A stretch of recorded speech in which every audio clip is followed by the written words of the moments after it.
ನೀವೇನಾದರೂ ಡಿಪ್ಲೊಮಾ ಮತ್ತು PUC ಹಾಗೂ ಸ್ನಾತಕೋತ್ತರ ಪದವಿ 2025ರಲ್ಲಿ ಪಾಸ್ ಆಗಿದ್ದೀರಾ? ಹಾಗಾದರೆ ನಿಮಗೆ 20,000ದಿಂದ 35,000 ರೂಪಾಯಿವರೆಗೆ ಸ್ಕಾಲರ್ಶಿಪ್ ಸಿಗೋ ಸಾಧ್ಯತೆ ಇದೆ. ಅದು ಹೇಗೆ ಮತ್ತು ಯಾವ ರೀತಿ ಅದಕ್ಕೆ ಅಪ್ಲೈ ಮಾಡೋದು ಅಂತ ಈ ವಿಡಿಯೋದಲ್ಲಿ ನಾನು ನಿಮಗೆ ಸಂಪೂರ್ಣವಾಗಿ ತಿಳಿಸ್ಕೊಡ್ತಾ ಇದ್ದೀನಿ. ವಿಡಿಯೋನ ಎಲ್ಲೂ ಸ್ಕಿಪ್ ಮಾಡದೆ ಕೊನೆವರೆಗೂ ನೋಡಿ ಅಂತ ಹೇಳ್ತಾ ವಿಡಿಯೋನ ಸ್ಟಾರ್ಟ್ ಮಾಡೋಣ ಬನ್ನಿ.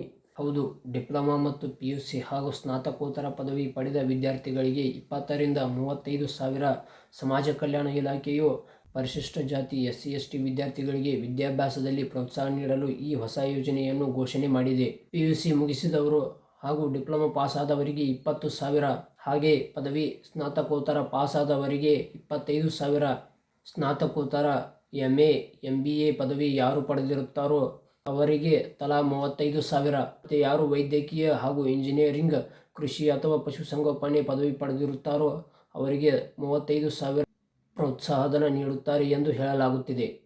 ಮತ್ತು ಅರ್ಜಿ ಸಲ್ಲಿಸಲು ಬೇಕಾಗುವಂಥ ಡಾಕ್ಯುಮೆಂಟ್ಸ್ಗಳನ್ನು ನೋಡೋದಾದರೆ, ಮೊದಲನೆಯದು ವಿದ್ಯಾರ್ಥಿಯ ಒರಿಜಿನಲ್ ಆಧಾರ್ ಕಾರ್ಡ್, ಮತ್ತು ಎರಡನೇದು ವಿದ್ಯಾರ್ಥಿಯ ಪಾಸ್ಪೋರ್ಟ್ ಸೈಜ್ ಫೋಟೋ, ಮೂರನೆಯದು ವಿದ್ಯಾರ್ಥಿಯ bank passbook xerox with IFSC code, ನಾಲ್ಕನೆಯದು ವಿದ್ಯಾರ್ಥಿಯ ಜಾತಿ ಪ್ರಮಾಣ ಪತ್ರ, ಐದನೇದು ವಿದ್ಯಾರ್ಥಿಯ ಆದಾಯ ಪ್ರಮಾಣ ಪತ್ರ ಮತ್ತು ಕೊನೆಯದಾಗಿ ವಿದ್ಯಾರ್ಥಿಯ ಮಾರ್ಕ್ಶೀಟ್ ಪ್ರಮಾಣ ಪತ್ರ ಪ್ರಥಮ. ಇವೆಲ್ಲ ಇದಕ್ಕೆ ಬೇಕಾಗುವಂಥ ಡಾಕ್ಯುಮೆಂಟ್ಸ್ಗಳು. ಅರ್ಜಿಯನ್ನು ಹೇಗೆ ಸಲ್ಲಿಸಬೇಕು ಮತ್ತು ಯಾವ ವೆಬ್ಸೈಟ್ನಲ್ಲಿ ಸಲ್ಲಿಸಬೇಕು ಅಂತ ನೋಡೋದಾದರೆ swww.karnataka.government.in ಈ ವೆಬ್ಸೈಟ್ನಲ್ಲಿ ನೀವು ಅರ್ಜಿ ಸಲ್ಲಿಸಬಹುದು. ಇಲ್ಲ ಅಂತ ಅಂದರೆ ನಿಮ್ಮ ಮೊಬೈಲ್ನ ಪ್ಲೇಸ್ಟೋರ್ನಲ್ಲಿ ಪ್ರೈಸ್ ಮನಿ ಕ್ಲೈಂಟ್ ಆ್ಯಪ್ ಅಂತ ಸರ್ಚ್ ಮಾಡಿ ಈ ಆ್ಯಪನ್ನು ಇನ್ಸ್ಟಾಲ್ ಮಾಡಿಕೊಂಡು ಈ ಆ್ಯಪಲ್ಲೂ ನೀವು ಅರ್ಜಿ ಸಲ್ಲಿಸಬಹುದು. ಮತ್ತು ನೀವು ಅರ್ಜಿಯನ್ನು ಸಲ್ಲಿಸುವಾಗ ನಿಮ್ಮ ಒರಿಜಿನಲ್ ಆಧಾರ್ ಕಾರ್ಡ್ಗೆ ಲಿಂಕ್ ಇರುವಂಥ ಮೊಬೈಲ್ ನಂಬರ್ಗೆ ಒಂದು OTP ಬರುತ್ತದೆ.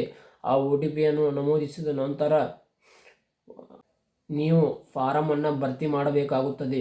ಅಲ್ಲಿ ನಿಮ್ಮ ನಿಖರವಾದ ವಿವರಗಳನ್ನು ಹಾಕಬೇಕಾಗುತ್ತದೆ.